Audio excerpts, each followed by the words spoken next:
Bismillahirrahmanirrahim. Assalamualaikum warahmatullahi wabarakatuh. Salam.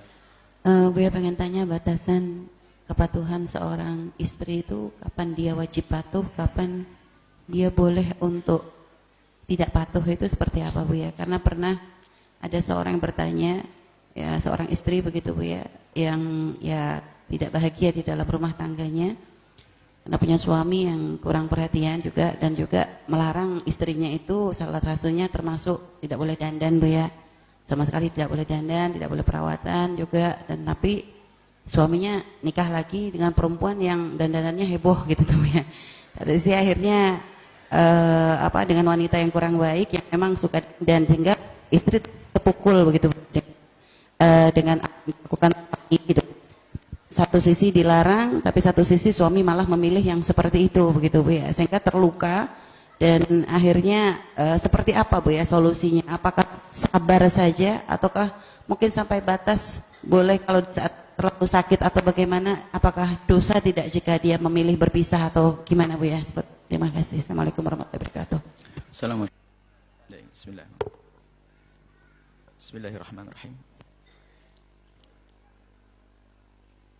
Yang pertama pertanyaan dari baik, insya Allah terima kasih atas pertanyaannya. Seorang istri hendaknya patuh kepada suami biarpun dalam urusan mubah menjadi wajib. Misalnya seorang suami mengatakan duduklah kau di atas kursi itu, maka wajib seorang istri patuh. Sama dengan pada seorang ibunda yang semula mubah akan menjadi wajib. Tentunya itu semuanya adalah jika tidak memberatkan bagi seorang sang istri. Perintah-perintah, jangan mentang-mentang perintahnya harus didengar tapi semaunya sendiri. Kau naik tangga sana loh. Naik tangga adalah mubah, tapi naik kelapa ngapain naik pun kelapa? Jadi maksudnya perintah-perintah yang sifatnya adalah ada manfaatnya, wajar, maka seorang istri hendaknya mematuhinya. Kemudian ada pun masalah larangan untuk berdandan, unik. Kalau larangan untuk berdandan karena mungkin ada sebagian wanita, sebagian suami yang karena hirohnya tinggi, cemburunya tinggi, takut istrinya itu kalau berdandan itu kebablasan sampai di luar pun dandanannya berlebihan. Ada karena cemburu di dalam hatinya. Semula waktu pertanyaan itu sepotong, bagaimana jika seorang suami melarang istrinya berdandan, kami agak sedikit adem sebetulnya. Karena apa mungkin dia adalah seorang suami yang cemburunya tinggi sehingga tidak ingin istrinya dandanannya di luar. Tapi di sisi lain tak taunya dia menikah dengan orang yang dandanannya menor. Wah ini bisa saja ini penyakit di dalam suami tersebut. Kenapa? Biasanya ingin mencari pembenar. Bahasanya kenapa dia harus melakukan yang demikian. Jadi istri yang pertama dijelek-jelekin dulu biar ini. Jadi yang dikhawatir niatnya jelek. Kalau seandainya niatnya adalah untuk menjaga istri agar tidak berdandan, menjaga istri agar tidak berdandan karena cemburu adalah sesuatu yang baik. Sehingga cintanya kepada istri tidak berkurang. Bahkan cintanya kepada istri akan semakin tambah kapan? Di saat istri patuh. Karena berangkat dari kecemburuan. Banyak seorang suami tidak ingin istrinya dandan di depan orang. Kamu hanya untukku saja kok. Ya dah ngomong gitu. Kalau itu niatnya bagus. Akan tapi ternyata dengan yang satunya tidak punya cemburu. Malah suruh dandan. Ini tidak. Ada apa itu semuanya? Kenapa semacam itu? Mestinya kalau mengizinkan dandan untuk yang kedua, yang pertama juga. Atau mungkin kita perlu bertanya lagi, mohon maaf. Tidak bisa disalahkan seorang suami. Bisa saja suami itu niatnya menjadi jelek. Karena apa? Ingin cari pembenar. Karena istriku begitu, gak benar, gak pernah dandan, makanya saya nikah lagi. Ada ini alasan yang dibuat-buat. Bisa jadi begitu. Tapi bisa jadi seorang istri itu, mohon maaf, dilarang begitu karena istri yang kedua adalah baik, benar. Karena apa? Biarpun berdandan dia terhormat, terjaga. Tapi istri yang pertama bisa saja nggak benar, makanya dilarang. Harus dilacak secara sesungguhnya. Istri yang keduanya ngambil artis organ tunggal Bu ya. Oh Masya Allah, misalnya. Wah ini bermasalah. Kalau memang pertanyaan semacam itu, akan tapi memang kita tidak bisa mudah menyalahkan. Hanya di dalam melacak itu hendaknya hati-hati. Bisa saja tadi seorang istri yang pertama itu memang orangnya tidak terhormat, sehingga sang suami melarang berdandan. Dan kalau sudah dandanan tidak karu-karuan kemana-mana ini, maka dilarang oleh istri. Mungkin berarti yang salah adalah istri. Bisa saja yang salah adalah suami. Maka dalam menyelesaikan masalah ini tidak mudah, harus kembalikan kepada Allah Subhanahu Wa Taala. Apa alasan wahai suami melarang istri dandan yang pertama itu? Kenapa yang kedua kau izinkan? Atau mungkin yang kedua itu adalah kita tidak bisa prasangka buruk kepada siapapun, cuman untuk mencari-cari. Itu hendaknya kita harus ngomong dengan yang laki-laki, ngomong dengan yang perempuan. Bisa saja dia menikah dengan orang yang katanya organ tunggal tadi. Mungkin dalam masa transisi mau dirubah lagi sampai dia tidak senang dengan dandanan menor. Dia seorang suami yang pintar. Alangkah banyaknya seorang suami yang baik, lihat. Bisa merubah istri dalam waktu singkat dia. Dari pakai rok pendek menjadi orang pakai berjilbab yang sempurna. Ada? Mungkin juga semacam itu tujuannya. Satu sisi mungkin seorang suami dia punya kebutuhan yang tidak bisa diwakilkan ke siapapun. Mungkin istrinya tidak bisa mencukupi dalam hal ini. Dan menikah lagi bukan sebuah aib asalkan benar caranya. Akan tapi lihat. Dia di saat seperti itu. Mungkin dia ingin membuat perubahan, kita tidak tahu. Tapi ingat, semuanya harus koreksi diri. Bisa saja, kalau niatnya suami jelek, Allah Maha tahu. Bisanya itu, dijelek-jelekin istrinya biar, ini kamu memang begitu, makanya begitu. Mungkin akan izin sama ibunya, nggak boleh tawanya. Akhirnya alasannya apa? Memang lihat Mi, dia nggak pernah dandan dan sebagainya. Lihat gimana saya tidak nikah lagi? Mungkin dia, bisa saja, mungkin. Jadi istri yang pertama dijelek-jelekin, dijadikan nggak baik, bisa saja. Tapi ibunya tidak akan jadi suudon. Akhirnya kita tidak tahu melacak siapa yang salah di sini.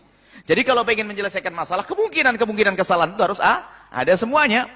Bisa jadi itu adalah seorang suami yang memang sebetulnya dalam diri pribadinya adalah pengen. Cuman ada seorang yang ada ikrar, mungkin orang yang dinikahi sudah berjanji, nanti kalau saya nikah denganmu saya akan berubah dan sebagainya. Dan dia orang, mungkin bapaknya yang baik tiba-tiba kepleset. Mungkin suami bapaknya ngomong, nikahilah anakku itu, tidak apa-apa, jadi istri kedua, biar berubah. Dari bapaknya yang baik. Nanti didukung bisa perubahan. Jadi intinya begini. Tidak mudah kalau menyelesaikan permasalahan keluarga ini biasanya harus datangkan bareng-bareng. Kita dengar dari dua belah pihak. Sebab bisa saja seorang istri yang nggak benar. Seorang istri yang tidak benar. Makanya seorang istri ada dandanannya Masya Allah. Tapi ya begitu. Untuk orang lain. Jadi istri nggak benar. Maka seorang suami larang. Jangan, kalau tidak. Saya tidak setuju kalau berdandan. Kenapa? Kalau sudah berdandan kamu nggak karu-karuan. Mungkin istrinya terlalu cantik. Jadi mungkin sekali. Jadi kalau urusan keluarga ini harus dilacak semuanya. Mana yang salah agar nanti dibenahi. Kalau salah yang istri perlu benah diri. Mungkin suamimu melarangmu pakai dandanan karena dia cinta kepadamu dan menjaga kehormatanmu. Sisi lain, seorang suami menikah dengan wanita semacam itu ya jangan prasangka buruk dulu dong. Bisa saja dia ingin. Pokoknya jangan bohonglah wahai para suami.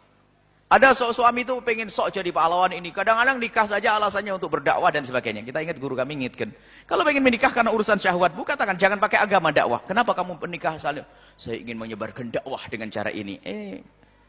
Dakwah kau tumpangkan syahwat di atas. Kalau pengen menikah, nikah dengan cara yang benar. Akan tapi jangan pakai atas nama. Ada sampai sebuah kisah ini. Makanya alasan yang tulus itu perlu. Seseorang pengen melakukan seperti itu, menikah lagi dan sebagainya.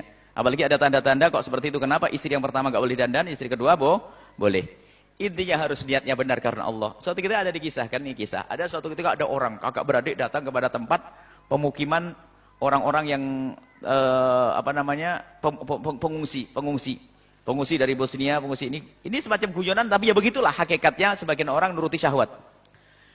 Kisahnya adalah ada seorang kakak beradik itu datang kepada pemukiman pengungsian wanita-wanita Bosnia yang waktu itu kan banyak pembunuhan dari Serbia, perampokan segala macam sehingga banyak yang ternodai sehingga banyak wanita diasingkan. Setelah diungsikan, dipromosikan bahwasanya siapa yang bisa menolong dari saudari-saudari ini ya yang mau menikahi biar terawat nanti.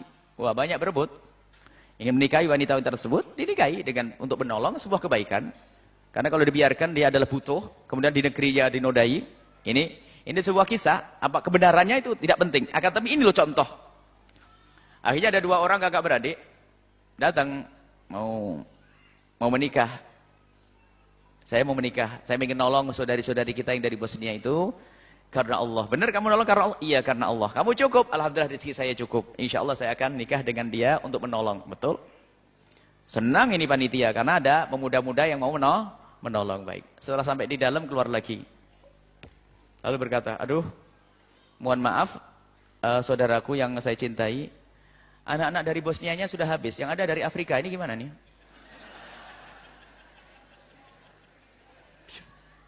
Langsung balik dia katanya, wah sorry alafu, berarti niatnya adalah hanya untuk, maksudnya apa? Kadang-kadang sok gayanya menolong atas nama agama, tapi sebenarnya adalah ditumbangi syahwatnya. Kalau syahwat.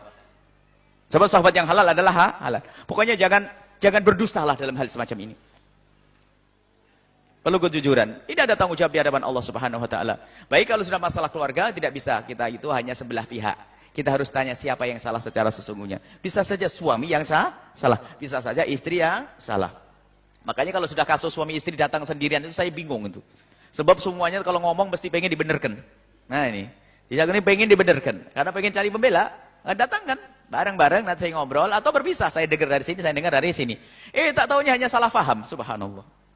Ada orang ribut gara-gara salah paham. Enggak sesungguhnya sebetulnya, hanya salah paham. Dia kira begini, kira begini. Tak taunya kita olah sedikit ketemu. Dan berapa kali kita menyelesaikan urusan orang semacam itu? Ada mereka, lihat. Salah paham tak ternyata, ternyata suami itu sangat cinta kepadamu. Kita ngomong, istrimu juga cinta kepadamu. Kita gini-gini. Sedikit itu, selesai. Salah paham. Baik, ini. Jadi perlu ngadep kepada kami.